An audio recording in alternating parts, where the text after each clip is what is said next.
Welcome to VidCon Now. I'm Joey Bukadakis, founder of General Specific, creative strategy advisory firm out of Los Angeles. We work with CEOs of early and growth stage new media and technology companies across a range of creative and strategic initiatives. Prior to that, I was co-founder of a mobile video technology company called Wheel, which was acquired by Tinder and IAC. And before that, I spent 10 years in entertainment on both the buy and sell side at studios and networks such as Warner Brothers, Disney, Paramount, and Comedy Central. We are very lucky to be here today with one of the most thoughtful and creative CEOs I know working in the media and technology space today, Trisha Biggio. Trisha is CEO of Invisible Universe. Invisible is a Los Angeles-based tech and entertainment startup that just launched at the end of August. And Trisha, before we jump into our conversation, maybe we should start with a quick overview of the company and your background. Hi, Joey. Thank you. So Invisible Universe is a tech entertainment startup. We're creating original cartoon character IP on social media. We're doing this in partnership with some of the world's biggest celebrities, athletes, and creators. And a little about my background. I've always been a storyteller. I came from TV prior to joining Invisible. I was a TV producer. I was a development executive, creating and selling shows. I also worked at Snap for a while on their original shows team. So I've really always understood and embraced the power of incredible storytelling. I also saw people obviously spending more and more time on social media, scrolling TikTok and Instagram and consuming content on YouTube. And it just felt like such a natural evolution in media to actually use these platforms to try to launch and grow original IP. So we're leveraging our partners' massive distribution outlets to introduce the world to timeless and indelible characters who hopefully have the shot of becoming the next biggest entertainment franchises of the future. We are really said differently. We're trying to launch the next Toy Story, just instead of it being on the big screen, it would be on the small screens that live in our hands. Awesome. Sounds fantastic. Before we go deeper, why don't we watch Invisible Universe sizzle reel? I wouldn't call myself famous. Would I call myself up and coming? Yes. Would I call myself a rising star? Sure, but not famous.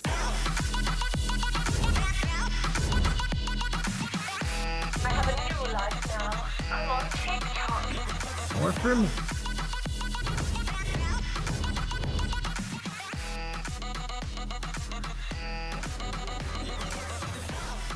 Ever since Squeaky and Roy moved in, I'm never the one in trouble anymore. Carly, she's my most compatible human type.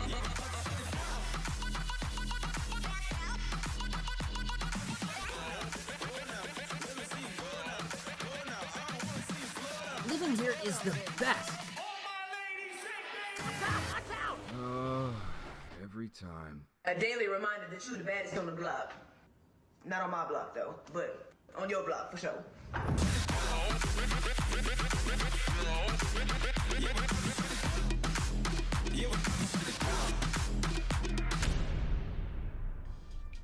Yeah, that is good stuff.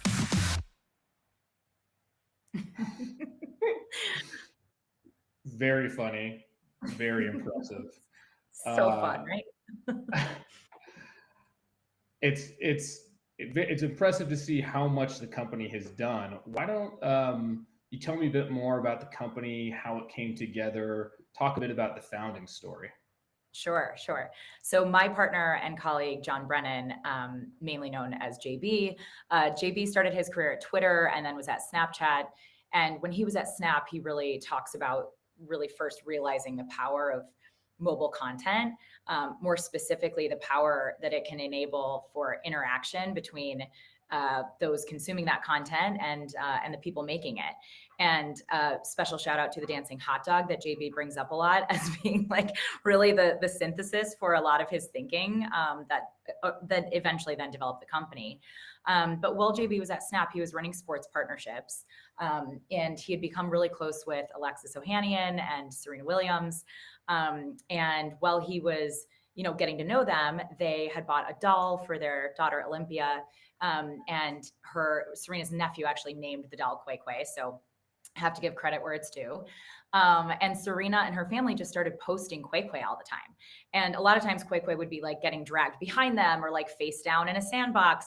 But they were having so much fun with it. And Serena's audience, her community, started to really embrace Quay Quay, to like a very funny degree, to the point where, she'd be doing interviews after a match and they'd be like, so how's Quay Quay? Is Quay Quay here?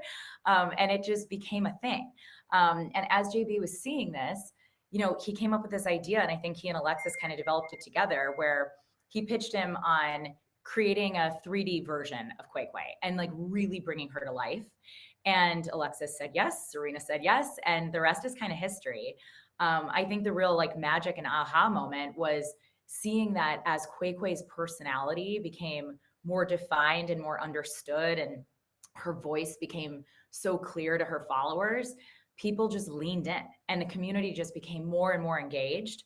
And I think the real aha moment was seeing that the power of a community engaging around a character on social met with the distribution that Serena had by way of being, world famous and having a huge following who adore her and, want to rally around the things that she's into. I think the marriage of those two things is really what like sparked this incredible idea for JB. So yeah, the rest is kind of history. Great story, and what a wonderful insight. And it's always great to see entrepreneurs discover something in the world that's happening organically and jump on it and start building a company around it. So Quay Quay was the start, but it didn't stop at Quay Quay. It seems to me since the launch of Quay Quay, behind the scenes, you guys have been deep at work launching a series of successful animated characters across social in partnership with influencers and celebrities.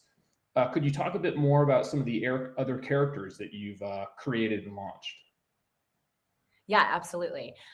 So as you mentioned, we've been kind of in stealth mode over the last year, but certainly working behind the scenes to launch and grow some characters that I think are incredibly fun. And so far the fan base agrees. The world has long celebrated franchises that have been born from publishing or from TV or movies. We really feel like, why can't it be social next? I explain it often to my parents as like, why couldn't you follow Woody and Buzz? How come they couldn't be your favorite follow on Instagram or TikTok? So to that point, we've started to scale and form new partnerships and launch new franchises. So we have Kata and Kai. Kata is a robot who really more fancies herself a human, would like to be more human, and her docking station, who never ceases to keep her grounded. And they are in partnership with Carly Kloss. We have launched a little Amazonian monkey who made his way to live with Brazilian soccer star Dani Alves. And most recently, we have launched Squeaky and Roy, who are the long lost toys who we have finally reunited with their rightful owners, the D'Amelio family. So they've made their way to LA, where they're living with, basically the internet's first family. And that's been going incredibly well and has been super exciting. And then we'll be launching a new character this fall, who I can't say too much about, but I will say it's with mega star Jennifer Aniston. And I think people are just going to absolutely love it. Awesome. And the process of creating these characters, and to the extent that you collaborate and work with celebrities, to the extent that you develop the creative in-house, what does that process look like? It's the most fun. Okay, so, we've really spent a lot of time developing this playbook because, well, what we're doing is really different. I think it's important to not reinvent the wheel and to really take the best practices that, built Hollywood over the last 100 years and apply what we can and iterate on what doesn't make sense given what our distribution model is. So to that end, we have a team of incredibly talented artists. I think at this point we have artists on 5 continents. They wow me every day with their skills and their spirit. We have a team of content managers who just live and breathe the internet. They know what's going on TikTok. They can tell me the next dance trend before it's on my radar. And then we've been able to court and work with some Hollywood writers who, we've convinced to come and take this really experimental chance with us and help define what the character stories are. And so I think the marriage of, those three elements has been a huge critical success factor for us. And one of the biggest opportunities with launching on social and having the characters grow on social is being able to let the feedback from the audience inform where we're going. So, in traditional IP generation, it's really slow, it's really costly, and therefore it's really risky. And I think what we're doing is hopefully de-risking that, mitigating that risk, because what we're doing is very quick. We're doing it at a fraction of the cost of other places. And so we're really able to listen to the audience and take the characters and the stories in the directions that they want us to take them in. And I think it's our job to listen, and it's our job to give the loyal fan bases exactly what they want and double down on the storylines and the characters that they love. It's really, really interesting. And I have to imagine that working with some of these celebrity partners and influencers it is also a pretty pivotal or important part of the development process. Yes. Could you each one of these characters is so vastly different, but they do all feel as if they're part of this same style or same world. Could you maybe talk a little bit about what the collaboration process is like working with some of these high profile partners? Absolutely. I think, one of the key differences between what we're doing and, and what I've seen out there is we're really pitching wholly original IP to these partners, and we're using their brand, we're using their social, we're using things that we know appeal to them and make sense to them in order to inform that creative. But these aren't, these aren't mini versions of them. These aren't characters based off something real necessarily in their lives. So the D'Amelio example, I think, is a really great one where we were meeting with the family, as we do as we're launching these partnerships, and we were pitching them a bunch of thought starter ideas for what these characters could be. And in having these conversations, they told us this adorable story about how Dixie, their older of the two daughters, had lost her favorite pink stuffed bear at an airport when she was 8. And, Heidi said, I don't think she ever got over it. And right away, we thought that was so endearing, so funny. We knew we had to bring Squeaky back. But we also knew we had to do it in a really fun and unexpected way. And so as we started to develop Squeaky, we thought, like, a pink bear, well, what if he's a badass? Like, what if Squeaky is like a walking can of Red Bull? And that's really like the direction that we took it in, trying to be unexpected, but yet tethering it to something real and organic in their lives, which I think is important so that they feel real ownership. And they were hugely collaborative and incredible to partner with. And the same is true for working with Jen over the last few months. And it's been a very collaborative process and incredibly fun. Well, I know you have a deep background in TV, and the company is disrupting multiple domains, it seems. And it's somewhat reminiscent to me of when you started to see the advent of streaming companies come into the marketplace, and movie stars who traditionally would never consider being on TV start to jump from film to television, because television was actually some of the better content was being created.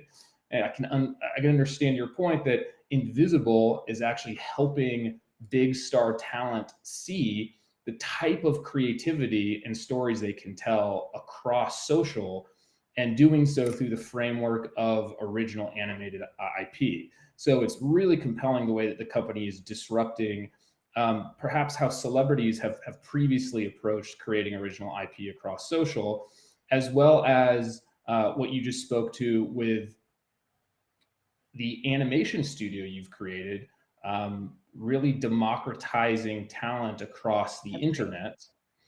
And that all really tracks for me, and it seems so unique and so insightful.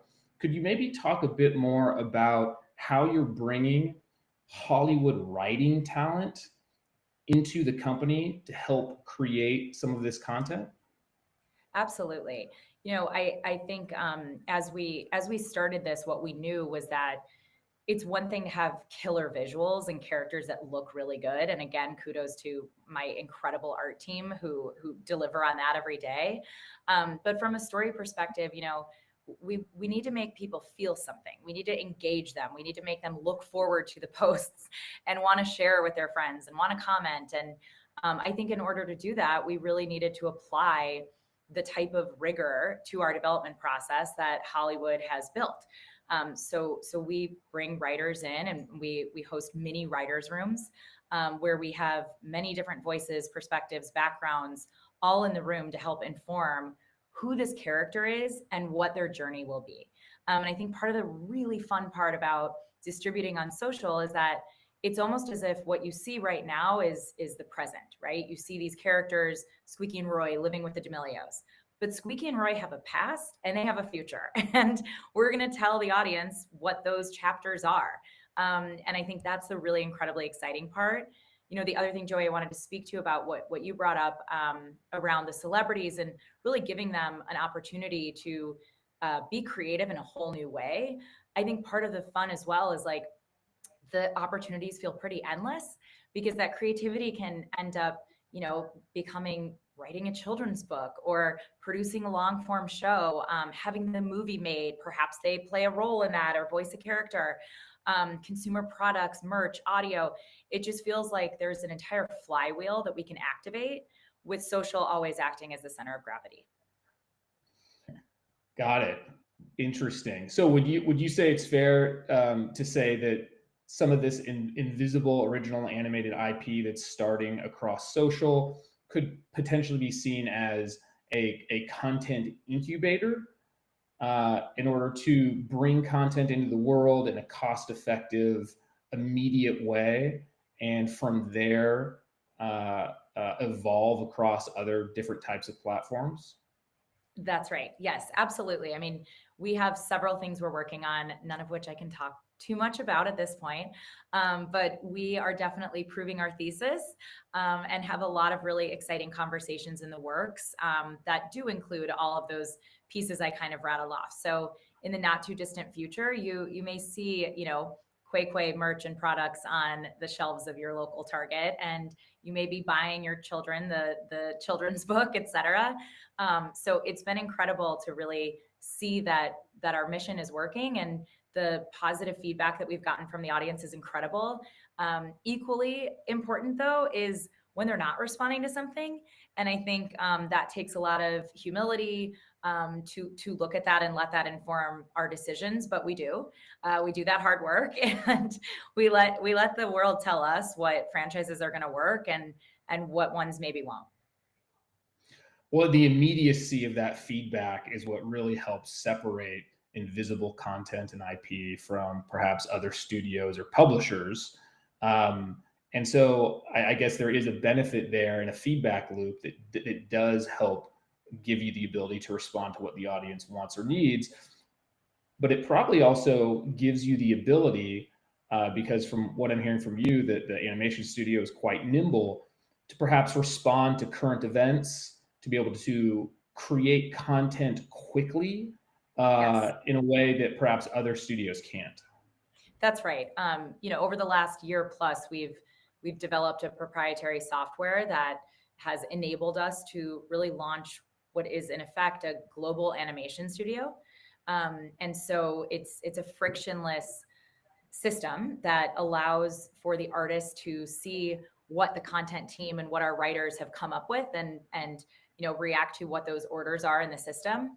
But what's really been powerful, to the point you're making, is then when we see something trending or something that we just know one of our characters has to respond to, we have the ability to respond very quickly and churn out content that is pushing culture and responding to things that are trending on the internet in a really fast way. So, we're always driving with a destination, but we're on the internet. So we have to make time for, the sort of trending pit stops, if you will.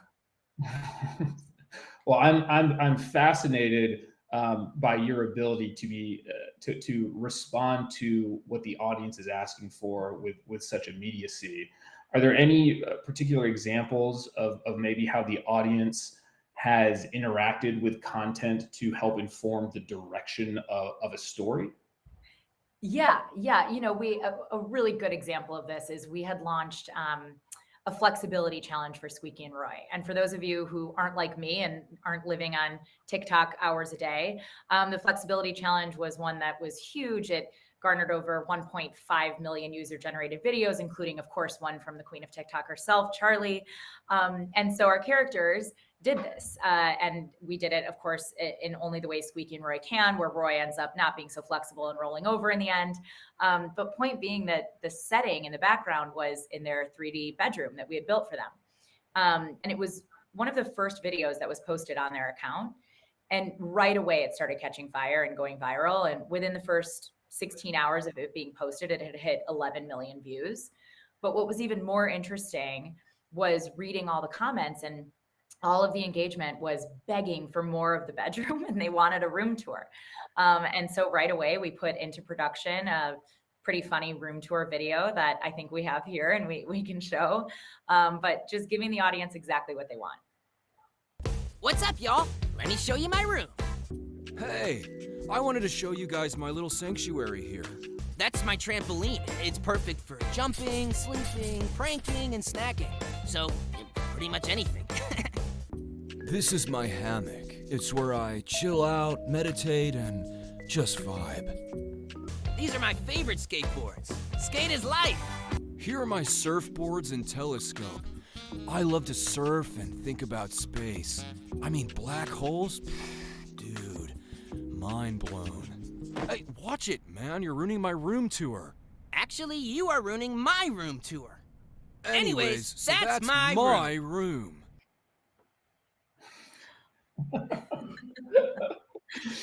It was fun. It was fun to watch people, you know, catch on that we had done it because they asked for it. I think that's always part of the fun too, especially because we only launched these characters, you know, 2 months ago at this point. So just training the audience in that behavior to be able to interact with us, I think is really important. And just watching that makes me think of growing up and sharing a room with my own brother. So I share Squeaky and Roy's, I guess, pain and frustration there. That's right. So I want to make sure we leave a little bit of time for some questions from the audience. But before we switch over, you guys have been working behind the scenes here for a while, and I'm gonna ask you 2 questions. The first one is probably a bit unfair because it's like picking your favorite child, but I just want to know from you, which one of these characters do you really love working with every day? Oh my God, Joey, you can't ask me that. By the way, as a mom of 2, this like cuts to my core. We can't have favorites. I don't know how I could answer that. I truly will say, and this is not even a politically correct answer, it's the truth. And I think this is my real life children as well. You love them for different reasons, and like you have fun with them, you know, for different reasons. I think Squeaky and Roy is incredibly funny, and their personalities are like such right. Kata and Kai, I think just having like that tech background and her being like competitive with other devices in Carly's home is really funny. So I like them all. I know that's not the answer you wanted, but it's the truth. I think it's actually a great answer. And now that you guys have officially launched, there's been a lot of press, a lot of incoming. What can we expect next from Invisible Universe? Well, you know, yes, it's been incredible, really gratifying and humbling to see that this idea is really catching on. And it feels like we're onto something. And so that's been so exciting. And I think, you know, it feels like it's ours for the taking, and it's our job now to really tell compelling stories and to create characters that that people want to spend time with every day as they're on social. So, you know, our mission is incredibly lofty, and it's to create the next 100-year franchise. We want to do that on social. We think we're going to be able to do that at a fraction of the cost of, you know, a Pixar or Illumination or other more traditional animation studios. And we're going to do it, you know, in partnership with incredible celebrities and athletes, but also in partnership with the audience. And they're going to play a huge role in us building what we hope will be around for generations to come. Very cool. Well, with that, why don't we open up to a few questions from the audience?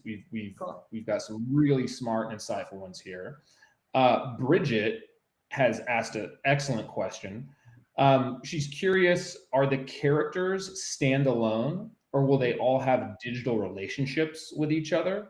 So I think what she means by that: will they follow each other? Do they comment on one another's videos, etc.? It's such a good question. At this point, the characters are standalone, but we have several in the works that won't be, including a few characters that we plan to launch independent of a partner, just on our own. So we're obviously, I shouldn't say obviously, but we are incredibly inspired by Marvel and the universe, and this idea that we can weave a much larger story behind the scenes and start to roll that out over time. So yeah, stay tuned. Yeah, I can definitely see a world where they're all interacting, and who knows, maybe at some point we end up seeing Quay Quay in a Squeaky and Roy movie, right? You never quite know. Patricia has asked, I'm curious to learn more about a big screen versus small screen comment we talked about earlier. So she's curious to know, how do you introduce your characters to their prospective audience? It's a little different than Great. having a captivated audience in a movie theater for a new That's release. right. So what's That's the right. process of introducing a new character? It's a great question. So when we are launching a character, we use our partners' distribution, and by that I mean we'll produce content that our partners post on their pages. In addition to that, though, all of our characters have their own handles. So Quay Quay is at Real Quay Quay, and you can follow her, and you should, on TikTok and on Instagram and YouTube, etc. And so we use their own handles to churn out content at a very regular cadence, typically anywhere between like 4 and 5 posts a week. In addition to that, of course, we're producing content that we're giving to the partner for them to post on their channels too. And so I think, the key for us is really to build audience, and we'll continue to do that wherever audience is. That includes us starting to think about Web3 and what that means for us too, and how our characters are potentially going to live there. But we are, platform agnostic, and we are really about finding audience and building communities around our franchises. Got it. I think we have time for a few more.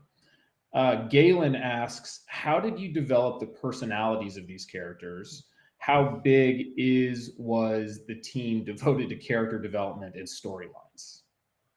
Another great question.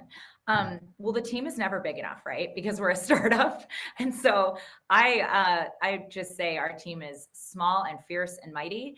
But what I will tell you is that maybe the most fun exercise that we use as we're developing personality specifically. So even before we start to think about like, where is this character going, when we're just focused on that first brick of storytelling being, who is this character, is this really fun scenario exercise where it's sort of like, what does this character do if he's pulled over by the cops for speeding? Or what does this character do if he's in Starbucks and they give him the wrong drink? So we just, try to put them in real life scenarios. And that's the beauty and the fun of animation, is that there aren't rules. So it's on us to define what those rules are. And that includes, coming up with a character who probably ends up reminding us of a bunch of different people in our lives, all kind of infused into one. Great. I can imagine that those writers' rooms with some of those questions, those stress test questions, can be quite a bit of fun in terms of helping figure out what a certain character would do. It's also really interesting as the company continues to hopefully develop tens, maybe hundreds of these characters and franchises, to ask a question, what would Squeaky order in Starbucks will be a very different answer than what will Quay Quay order in Starbucks. That's right. Maybe I actually just gave you a content idea. We see all the invisible characters in line at Starbucks. They get all their Starbucks names wrong. They each order their own drink. That one is a freebie for me. Well, thank you. I mean, I can promise you Squeaky cannot have enough espresso. The extra shots, just more. So Galen also asks, And this is a great question. How on earth did you start pitching this to some of the bigger stars you work with to get them on board before it became a launched or known entity? Right? When you have no press around a company, when you are a startup, how do you get to some of these really big names and help convince them that your vision is the future and is the right one to participate in? It's a fantastic question. First, I think I have to give credit to Alexis and JB and Serena for being inventive enough and taking the risk with launching Quay, because truthfully, though we were in stealth, we had such a great, example to point to in Quay.